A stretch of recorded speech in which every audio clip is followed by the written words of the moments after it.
Fala aí, gente bonita, tudo bem? Eu sou o professor Diego de Sociologia e hoje a gente vai conversar rapidinho sobre um tema que tem sido bastante abordado nos vestibulares dos últimos anos e que também é um tema bastante importante para que a gente consiga entender a realidade do nosso país.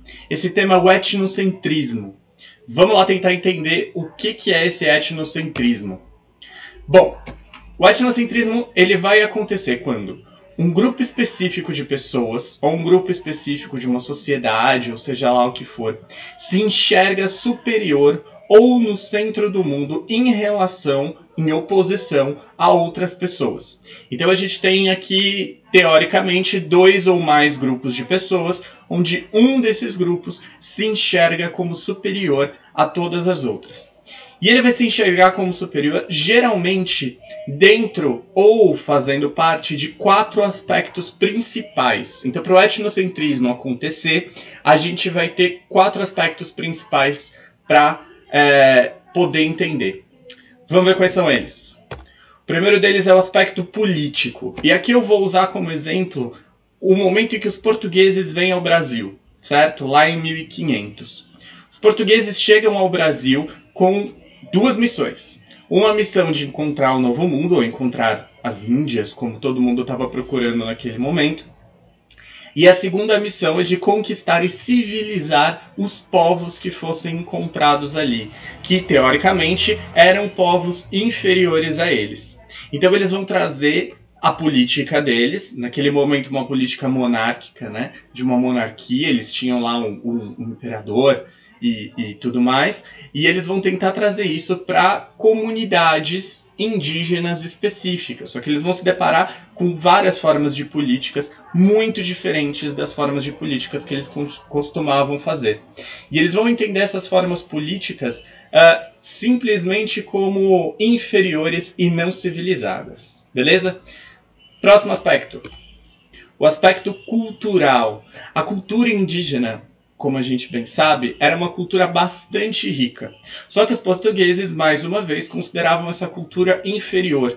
Ela era pouco científica para aquele momento. E mais importante do que tudo isso, ela não servia aos propósitos cristãos daquela época. Então ela não era uma cultura cristã. E a hegemonia da cultura cristã é trazida pelos portugueses e depois também pelos espanhóis para o Brasil, catequizando então os índios. Terceiro aspecto, o aspecto econômico. Vai se instalar no Brasil uma colônia de exploração, né, gente? Ou seja, tudo que é produzido aqui, explorado aqui, tem um destino certo, que é a metrópole em Lisboa, lá em Portugal. Então se muda muito, aquela economia muito básica dos índios, ela é completamente alterada, na verdade ela deixa de existir, né? E é sobreposta por um sistema econômico baseado aí nessa exploração toda da natureza brasileira. O quarto aspecto talvez seja um dos aspectos mais importantes que a gente tenha até hoje, que é o aspecto racial, né?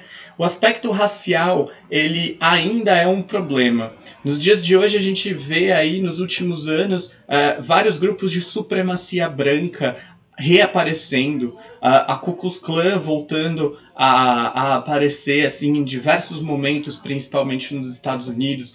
A gente tem diversos casos de violência policial contra pessoas negras. Então, esse aspecto racial de que o branco, que é o europeu, é superior a toda e qualquer outra raça possível, causa até hoje em nós, tanto no Brasil quanto mundialmente, o problema do racismo, que vai se transformar em um racismo estrutural, justamente porque ele é histórico e ele foi construído para que ele fosse essa coisa completa e cheia, e que a gente já cresce acreditando que o branco, de alguma maneira, é superior ao negro. Tudo bem? Agora eu gostaria que vocês imaginassem uma coisa. O que é o norte e o sul na perspectiva espacial? Pensem na Terra, vista do espaço. O espaço está ali, né? Teoricamente infinito.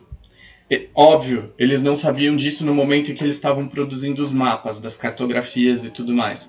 Mas eu gostaria que vocês parassem para pensar.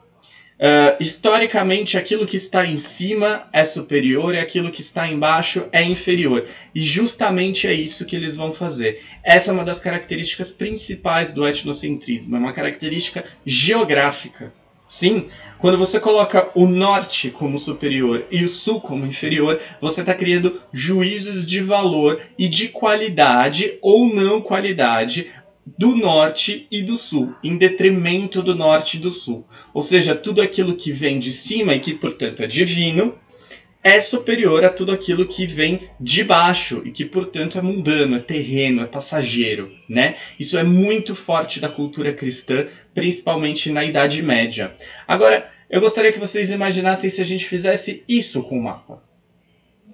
Colocasse ele de ponta cabeça. O norte e o sul mudam. É um simples exercício de colocar as coisas em outra perspectiva, de se contar as coisas a partir de uma outra perspectiva. Eu não sei se vocês sabem, mas na Austrália os mapas são colocados realmente de ponta cabeça. Então, as perspectivas entre norte e sul acabam se transformando, elas acabam mudando bastante, né? Beleza? Então, o norte e o sul, eles são duas coisas criadas. Eles são duas perspectivas, duas formas de se contar alguma coisa criadas por um grupo específico de pessoas. E esse grupo específico de pessoas são aqueles que governam, são aqueles que teoricamente são superiores. Eu coloquei aí uma tirinha do Agar, que eu acho que é bastante interessante para a gente pensar nisso aí. Ele está ali e diz: Hamlet, existem apenas dois tipos de pessoa neste mundo: navegantes e não navegantes. De acordo com quem, papai? Com os navegantes. Ou seja, a perspectiva, o ponto de partida de se contar a história, o ponto de partida de se fazer os mapas, de se pensar o mundo, é do ponto dos navegantes, daqueles que tinham algum tipo de tecnologia mais avançada e que possibilitou que eles chegassem a outros lugares do mundo. Mas aí, agora a gente vai tentar resumir um pouco o que é o etnocentrismo, né? Só para a gente poder finalizar aqui. Então, a história é contada a partir da versão do norte global, que são os vencedores na história, né, gente?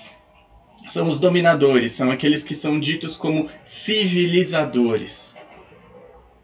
Existe uma série de juízos de valor atribuídos ao norte para que ele seja melhor qualificado. Daí, como eu disse lá atrás, a noção divina da coisa, tudo que vem de cima é divino, tudo que vem de baixo é mundano, é passageiro, e por isso o divino se sobrepõe ao mundano, bastante cristão. O outro pode ser civilizado pelo norte. Então, as catequeses, quando Portugal e Espanha vêm catequizar os nossos índios e vêm se ensinar uma cultura, se ensinar não, né? Colocar uma cultura ali que é civilizada e que é a correta. A gente tem uma distinção entre o homem civilizado e o homem não civilizado, o selvagem, né? Imposições políticas, morais e religiosas, que foi aquilo que a gente tratou lá no começo, daqueles 4 aspectos principais. Então você vai ter o tempo todo uma política, uma moral e uma religião e uma economia e uma raça, todas elas sendo impostas àquele povo que estava ali vivendo do seu jeito, ao seu modo. A sobreposição e a destruição de culturas locais por culturas hegemônicas civilizadas. Justamente isso é uma coisa que aconteceu em vários momentos da nossa história, não só aqui no Brasil, como em outros tantos países, como é o caso do Haiti, por exemplo, que foi o primeiro país a se rebelar contra os seus conquistadores e exploradores franceses, né? Então a gente tem várias histórias.